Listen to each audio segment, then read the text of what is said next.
They called me crazy when I bought that rundown garage on the outskirts of Millerville. Hell, maybe I was. At 68, with arthritic hands that creaked worse than old hinges and a pension that barely covered groceries, spending my last $15,000 on what looked like an automotive graveyard seemed like the final act of a man who'd lost his marbles. But Rex, my 8-year-old German shepherd, had different ideas. The moment we stepped onto that cracked asphalt lot, his ears perked up and his nose went to work like he'd caught wind of something extraordinary. I'd been fixing cars since I was 12 years old, learning at my father's elbow in a similar garage 3 counties over. Dad had rough hands and a rougher tongue, but he taught me that every engine had a story, every dent held a memory, and every rust stain was just time asking for a second chance. Those early mornings in his shop, the smell of coffee mixing with motor oil, and the sound of his gravelly voice explaining the mysteries of carburetors and transmissions, shaped everything I knew about work and life. He lost 3 fingers to a belt sander when I was 14, but never complained, just learned to work differently. Adapt or quit, he'd say, wrapping his damaged hand around a wrench with the same confidence he'd always shown. When Dad died in '98, I inherited his tools and his philosophy: treat metal with respect and it'll serve you faithfully. I carried that wisdom through 35 years of marriage to Sarah, raising 2 kids who'd moved to opposite coasts chasing dreams I couldn't afford to follow. Sarah had understood my need to work with my hands, even when it meant our vacations were postponed for emergency repairs or our dinner conversations revolved around the technical challenges of some stubborn transmission. She'd bring me coffee in the garage at midnight, never complaining about oil stains on my clothes or the perpetual grease under my fingernails. After Sarah passed 2 years ago, the silence in our small house became unbearable. That's when Rex came into my life, a 3-year-old rescue whose previous owner had surrendered him after a divorce. The shelter volunteers warned me he might have trust issues, but from the moment I knelt down and let him sniff my oil-stained hands, we understood each other. He had the kind of intelligence that doesn't need words, the ability to read situations and people with an accuracy that often put humans to shame. In the evenings, when grief would settle over me like fog, Rex would rest his head on my lap and somehow absorb the worst of the loneliness. The garage had been owned by Old Man Patterson, who died without heirs 6 months prior. I'd known Patterson by reputation only, a reclusive mechanic who'd kept to himself for decades, rarely seen in town except for essential errands. People whispered that he'd grown strange in his later years, hoarding junk and suspicious of everyone. The county auction drew maybe a dozen bidders, most of whom took one look at the sagging roof, broken windows, and weeds growing through the concrete, and decided their money was better spent elsewhere. The building sat on 2 acres of prime real estate just off Highway 34, but its condition was so poor that even the scrap dealers seemed hesitant. The auctioneer's voice echoed hollow in the empty space as he rattled off the property details: 3,000 square feet, hydraulic lift still functional though questionable, office space upstairs that smelled of decades of cigarette smoke, and 4 deep bays that had once housed Patterson's repair business. When the bidding stalled at 12,000, I raised my hand and sealed my fate. The auctioneer looked surprised, as if he'd expected the property to go unclaimed. Rex sat perfectly still beside me throughout the proceedings, his golden eyes fixed on something in the shadows that I couldn't see. My daughter Lisa called that evening, her voice tight with concern that barely masked anger. "Dad, what are you thinking? You're supposed to be slowing down, not taking on a massive renovation project. Mom made me promise to look after you, and this isn't what she had in mind." She had valid points. My social security check was modest, my savings depleted by Sarah's medical bills before she passed, and my body carried the accumulated aches of a lifetime spent bent over engines. My knees protested when I stood too quickly, my back seized up after long days in awkward positions, and my hands sometimes cramped so badly I couldn't hold a wrench steady. But something about that garage called to me, a whisper of possibility that Rex seemed to hear too. He'd spent the entire auction sitting perfectly still beside me, his golden eyes fixed on the shadows in the back corner where the overhead lights didn't quite reach. While other potential bidders had wandered around kicking at debris and muttering about the work required, Rex had remained focused on at one area with an intensity that made the hair on my arms stand up. Dogs know things we don't, and Rex's behavior suggested this place held secrets worth discovering. My son Michael drove down from Chicago the following weekend, ostensibly to help but really to stage an intervention. "Dad, this is insane," he said, surveying the chaos of the main floor. "You could have bought a nice condo in Florida with this money, been playing golf and enjoying retirement like normal people do." But Michael had never understood the satisfaction of bringing dead metal back to life, had never experienced the deep contentment that comes from solving mechanical puzzles with patience and skill. He worked in finance, lived in a world of abstractions and algorithms, and couldn't fathom why anyone would choose the physical demands of restoration over the ease of recreation. The first weeks were brutal beyond anything I'd anticipated. I spent my days clearing decades of accumulated junk, rusted exhaust pipes that crumbled when touched, cracked windshields that had become homes for entire ecosystems of insects, mountains of old newspapers and magazines that disintegrated into dust clouds whenever disturbed. The smell was overwhelming, motor oil mixed with mildew mouse droppings, and something else I couldn't identify, something organic and unsettling that seemed to emanate from the building's deepest corners. Rex proved invaluable during those initial cleanings, his keen nose alerting me to hazards I might have missed. He'd bark sharply when I approached areas where the floorboards were rotted through, or circle nervously around spots where chemicals had long ago eaten through their containers and pooled into dangerous concentrations. His instincts saved me from at least 3 potential injuries, stopping me from stepping through weakened flooring, alerting me to a hornet's nest before I disturbed it, and once, memorably, refusing to let me enter an area where carbon monoxide from an old space heater had created a pocket of poisonous air. Neighbors driving by would slow down to gawk at the old fool and his dog, working sunrise to sunset on what everyone considered a lost cause. I heard the whispered conversations. Poor old Frank finally lost it completely. Someone should talk to his kids before he kills himself in that death trap. That dog's the only smart one, probably wishes he could find a new owner. The comments stung, especially coming from people I'd known for years, people whose cars I'd fixed when they were desperate and cash poor. But Rex never wavered in his support. Every morning at 6 sharp he'd appear beside my bed, tail wagging with genuine enthusiasm for another day of demolition and discovery. He'd ride shotgun in my pickup truck, head out the window during the 5-minute drive to the garage, and immediately begin his daily patrol of the property. His routine was methodical: check the perimeter for intruders, investigate any changes from the previous day, then settle into supervision mode, watching me work with the focused attention of a foreman monitoring a critical project. By October, I'd made enough progress to see the garage's bones, and they were better than I'd dared hope. The structure was sound, built in the 1960s when contractors took pride in over-engineering everything. The hydraulic systems just needed new seals and fluid, the electrical work required updating but followed logical patterns, and the office upstairs, once cleared of Patterson's hoarded paperwork, revealed itself as a surprisingly comfortable space with large windows overlooking the work floor. The view from those windows showed me something I hadn't noticed during the auction. The property had been carefully designed for automotive work, with wide doors perfectly positioned for moving large vehicles and natural lighting that would make detailed work easier. I was beginning to feel proud of my purchase, starting to believe that maybe I hadn't made a terrible mistake, when Rex's behavior changed in ways that made my skin crawl. He'd always been attentive, but now he became obsessed with the northwest corner of the building, where a heavy steel door led to what Patterson had called his private storage on the hand-drawn building plans I'd found in the office. The door was unlike anything else in the structure, commercial grade, with a lock that looked expensive and recently maintained. Multiple deadbolts, reinforced hinges, and a frame that had been professionally installed sometime long after the original construction. None of the keys from Patterson's estate had opened it, and when I'd asked the estate attorney about it, she'd seemed genuinely puzzled. Mr. Patterson never mentioned any special storage areas, she'd said, consulting her notes. According to his will, the property was to be sold as is, with all contents included. Whatever's behind that door is legally yours, but he never gave us access to it. The M. Ustery gnawed at me, especially as Rex's fixation with the door intensified. Every morning when we arrived, he'd make a beeline for that door, pressing his nose against the gap at the bottom and whining softly. Not the casual whine of a dog wanting attention, but something deeper, more urgent. His tail would wag, but not with the casual happiness of discovering an interesting smell. This was focused, purposeful, like he was trying to communicate something critical that I was too dense to understand. Sometimes I'd catch him sitting perfectly still in front of that door, staring at it with an intensity that raised goosebumps on my arms. I found myself studying that door during coffee breaks, noting details that seemed increasingly significant. The frame showed no signs of rust or weather damage, suggesting it had been installed recently and maintained carefully.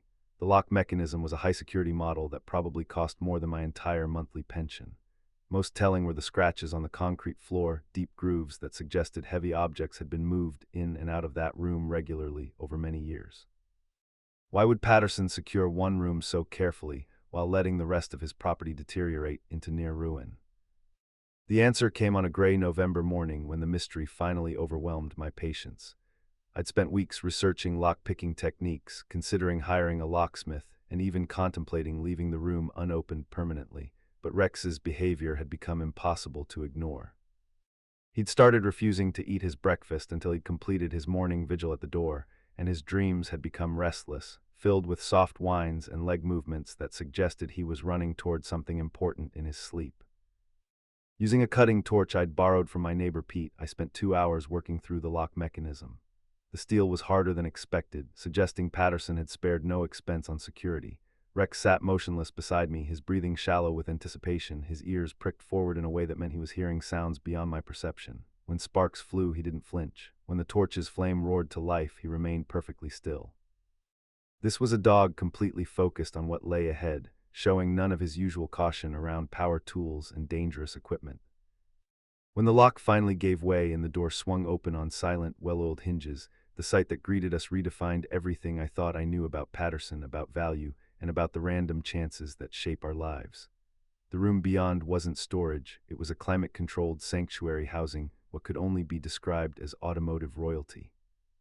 Even in the dim light filtering through the doorway, I could make out sleek curves, chrome that gleamed despite decades of darkness, and the unmistakable silhouettes of cars that belonged in museums, not hidden away in a small-town garage.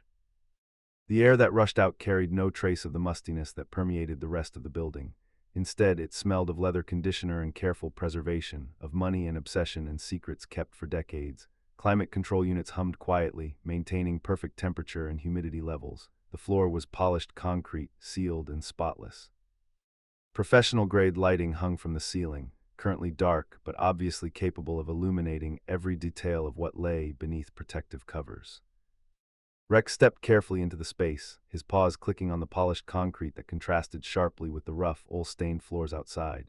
His behavior changed immediately, no longer urgent and focused, but calm, proprietary, like he'd been waiting his entire life to enter this room. He moved between the covered shapes with confident familiarity, occasionally pausing to sniff at a tire or investigate a chrome bumper, but showing none of the excitement he typically displayed around new smells. It was as though he'd been guarding this secret, waiting for the right moment to share it with someone worthy of the trust. As my eyes adjusted to the dim lighting, details emerged that made my mechanic's heart race and my practical mind reel with disbelief. A 1963 Ferrari 250 GTO sat front and center, its distinctive curves unmistakable even under a custom-fitted cover. Beyond it, arranged with museum precision, were vehicles that represented the pinnacle of automotive achievement. A 1938 Bugatti Type 57 SC Atlantic, its teardrop shape elegant and predatory. A 1955 Mercedes-Benz 300 SLR that had obviously never seen a racetrack but could have won at Le Mans. A 1970 Plymouth Hemi Cuda in what appeared to be factory-fresh condition.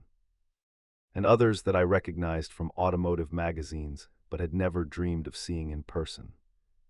My hands shook as I lifted the cover from the Ferrari, revealing paint so perfect it looked wet, like the car had been driven off T.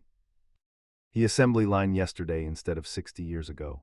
The red was deeper than blood, richer than rubies, applied in layers that created depth I could have studied for hours. Chrome bumpers reflected my amazed face back at me with mirror clarity. The interior was immaculate, every gauge and switch exactly as it had left the factory, leather seats supple and unmarked by time or use. A folder on the passenger seat contained documentation that made my head spin. Original purchase receipts, maintenance records, insurance appraisals dating back decades.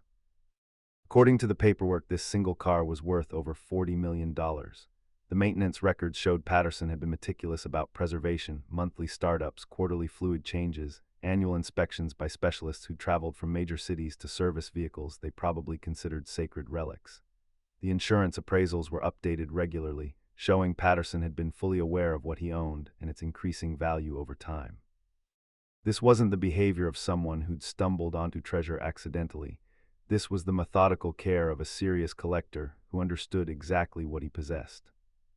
Similar folders sat in each vehicle, and as I moved through the collection in a daze, the numbers became almost incomprehensible. The Bugatti's documentation suggested a value approaching $60 million. Apparently, it was one of only 4 ever made and the only one remaining in completely original condition. The Mercedes had been owned by a racing legend before Patterson acquired it, adding provenance that multiplied its worth beyond mere rarity.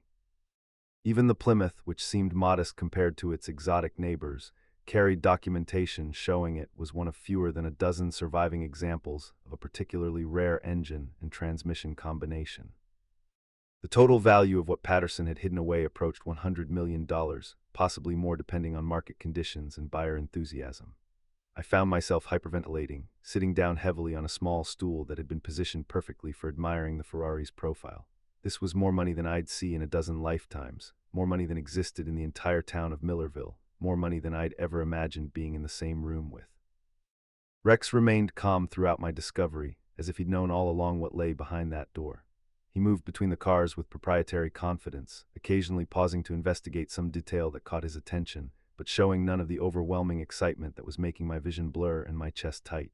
It was as though he'd been appointed guardian of this collection, waiting patiently for the right person to arrive and claim responsibility for Patterson's legacy. Questions flooded my mind faster than I could process them. How had Patterson acquired these cars? The purchase receipts showed transactions spanning 5 decades, suggesting he'd been building this collection since the 1970s. Why had he hidden them so carefully? The insurance policies and security measures indicated someone deeply concerned about theft or discovery. Were they stolen? The documentation looked legitimate, but who could verify the authenticity of papers this old and valuable? Had Patterson been involved in something illegal? The cash transactions raised red flags, but collecting cars with cash wasn't necessarily criminal. Most importantly, what was I supposed to do now? The legal implications terrified me more than the staggering value. I'd heard enough courthouse gossip to know that possession of stolen goods could destroy what remained of my life, could land me in prison at an age where I'd never see freedom again. But as I spent the following sleepless nights researching each vehicle's provenance, a different story began to emerge, one that transformed my fear into something approaching awe. Patterson, it turned out, had been a quiet collector for over 50 years, purchasing these cars through legitimate dealers and auction houses, always paying in cash, always keeping meticulous records. He'd simply been incredibly private about his passion, choosing to enjoy his collection in solitude rather than seeking recognition or social status. The insurance policies were current, updated annually with appraisals that reflected market values. The registrations were valid, renewed religiously even though the cars were never driven. Every piece of documentation suggested these were legally owned treasures that Patterson had chosen to keep secret rather than flaunt. But why such secrecy? As I dug deeper into Patterson's history, a picture emerged of a man who'd understood the double-edged nature of wealth. He'd grown up poor, according to county records, the son of a sharecropper who'd lost everything during the Depression. Military service in Korea had taught him self-reliance and distrust of authority. When he returned home and opened his garage, he'd apparently discovered that he had an unusual talent for finding undervalued classic cars, vehicles that others dismissed as junk but that he recognized as future treasures. His business had been successful but modest, enough to live comfortably and fund his collecting obsession, but not enough to attract attention or suspicion. He deliberately maintained the facade of a struggling small-town mechanic while secretly accumulating one of the world's great automotive collections. The genius of his approach became clear as I studied his methods. By keeping the cars hidden and maintaining a humble public persona, he'd avoided the taxes, insurance complications, and social pressures that would have come with displaying his wealth. The weight of the discovery consumed my thoughts completely. I couldn't sleep, couldn't concentrate on simple repairs, couldn't engage in casual conversation without feeling like I was hiding something monumental. Every interaction with neighbors became loaded with subtext as I struggled to maintain normal behavior while processing the magnitude of what I'd found. The physical symptoms of stress began affecting my health, my appetite disappeared, my hands developed a persistent tremor, and my blood pressure spiked high enough to worry my doctor. Rex sensed my distress and became even more attentive than usual, pressing against my legs when anxiety overwhelmed me, or leading me away from the hidden room when I'd spent too long staring at vehicles worth more than most people would see in several lifetimes. His presence became my anchor to reality, a reminder that regardless of what I'd discovered, life still required basic attention to daily needs. He'd nudge his food bowl when he sensed I'd forgotten to eat, or bring me his leash when he decided I needed fresh air and exercise. The magnitude of the responsibility was crushing in ways I hadn't anticipated. These weren't just cars, they were cultural artifacts, pieces of automotive history that represented decades of innovation, craftsmanship, and artistic vision. The Ferrari had been designed by engineers who'd poured their souls into creating the perfect balance of power and beauty. The Bugatti represented an era when manufacturers competed to create the most elegant and sophisticated machines possible. Each vehicle was a masterpiece that deserved to be preserved and appreciated properly. But preservation required resources I didn't possess and expertise I couldn't provide. Climate control systems needed maintenance, fluids required changing, rubber seals demanded replacement, and chrome needed protection from oxidation. The insurance alone would cost more per month than my mortgage, assuming I could even find a company willing to write policies for such valuable items in a small-town garage. The security implications were equally daunting. Word of the collection's existence would inevitably leak, making the garage a target for thieves sophisticated enough to handle merchandise of this caliber. After weeks of sleepless nights and careful research, weeks of consulting with attorneys and insurance experts and automotive appraisers, I began to understand the full scope of my situation. I'd inherited not just valuable cars, but responsibility for preserving automotive history. The decisions I made would affect not only my own future, but the legacy of vehicles that had survived decades of wars, economic upheavals, and changing tastes in transportation. The first critical step was establishing legal ownership beyond any possible dispute.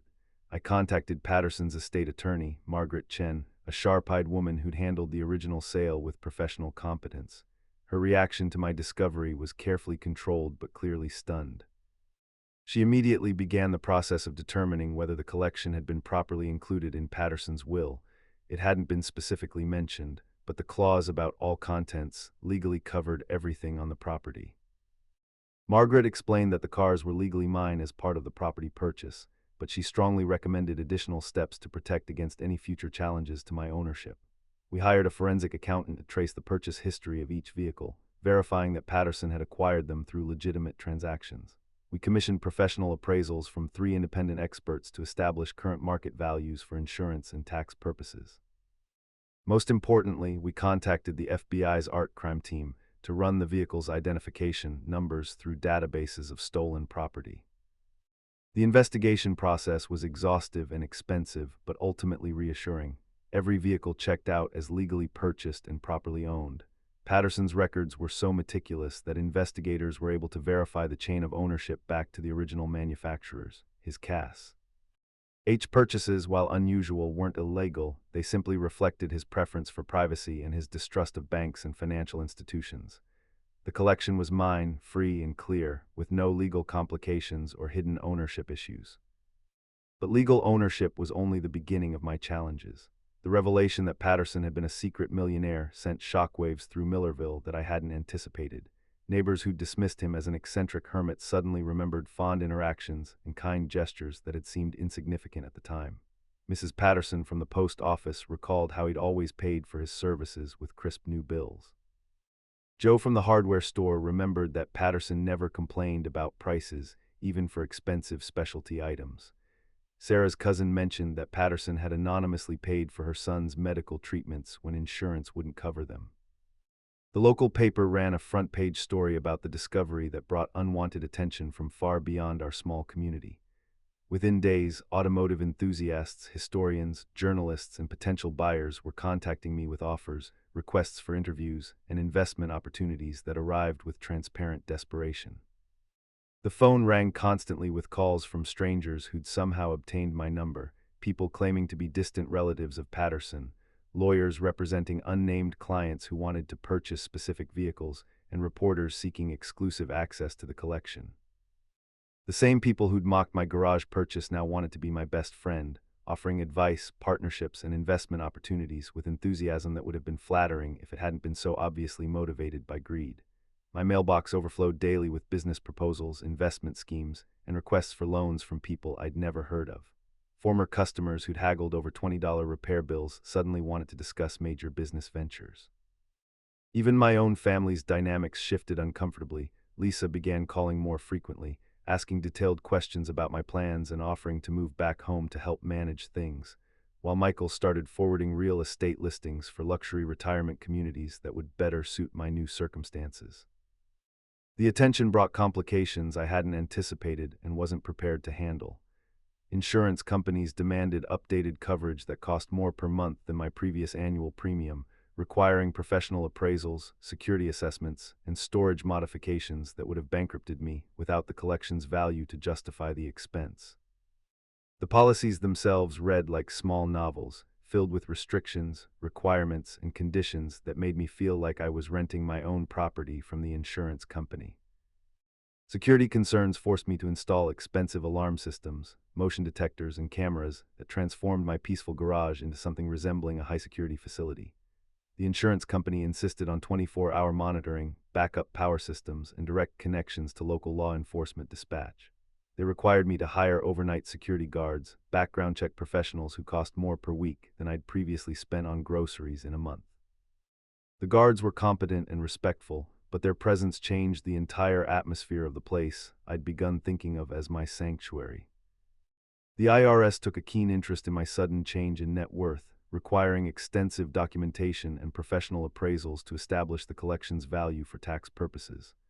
Their audit was thorough and intimidating, involving agents who understood classic car valuations better than I did and who questioned every aspect of Patterson's collection methods and my inheritance.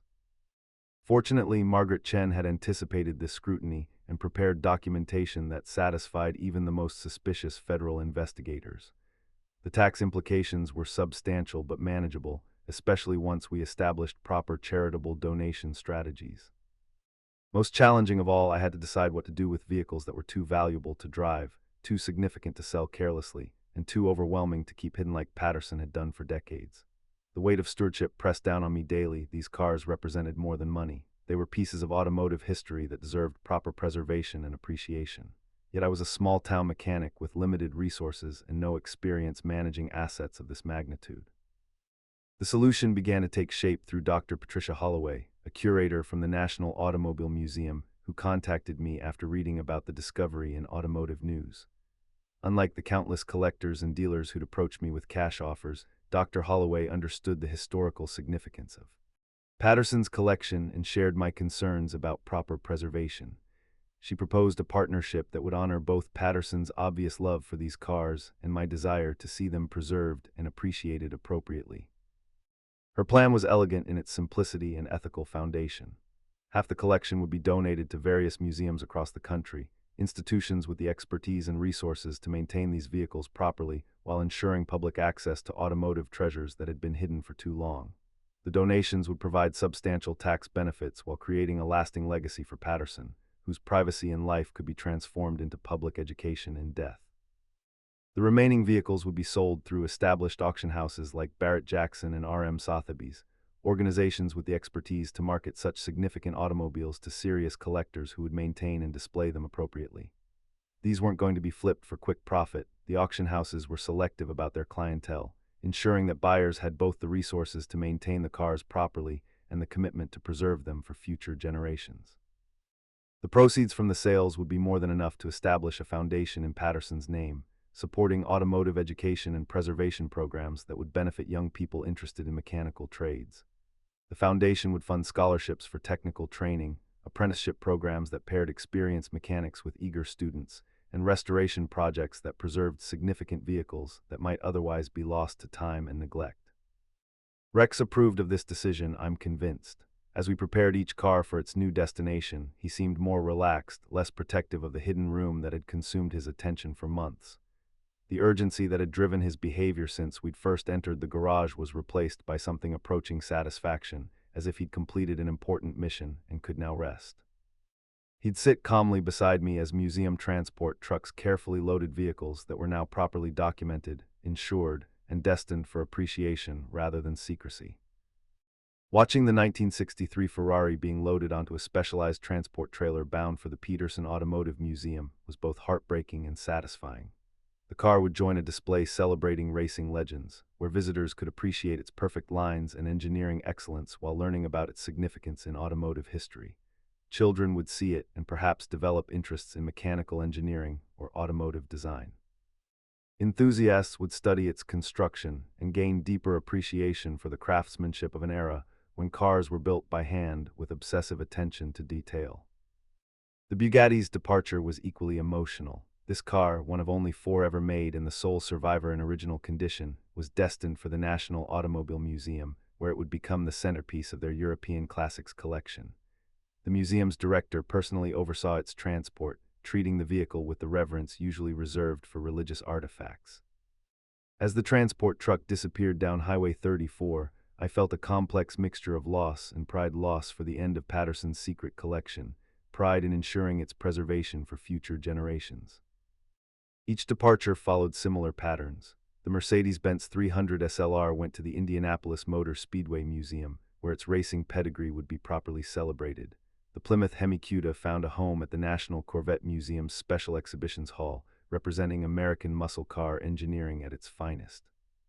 Smaller pieces from the collection, rare parts, documentation, and automotive memorabilia, were distributed to universities with automotive engineering programs where they would support research and education. The transformation of my life paralleled the transformation of the garage itself. What had been a desperate gamble by a lonely widower became a thriving restoration shop specializing in classic cars, funded by the foundation Patterson's collection had established. The garage that neighbors had mocked became a destination for automotive enthusiasts from across the country, people who came to learn about proper restoration techniques and to contribute their own knowledge to the growing community of craftsmen we were developing. The foundation brought apprenticeship programs to Millerville that I never could have imagined when I first bought this rundown building. Young people from across the region applied for positions that combined traditional mechanical training with modern technology, learning skills that would serve them throughout their lives while preserving knowledge that might otherwise be lost. These weren't just jobs, they were opportunities to connect with a craft that had sustained communities like ours for generations. Working with the apprentices reminded me why I'd fallen in love with automotive repair in the first place. Their enthusiasm was infectious, their questions challenging in ways that forced me to articulate knowledge I'd accumulated through decades of hands-on experience. Teaching them to read the subtle signs that indicated engine problems, to feel the difference between properly adjusted components and those approaching failure, to understand that every car was an individual with its own personality and quirks. These lessons connected me to my father's teaching and reminded me that knowledge shared was knowledge multiplied.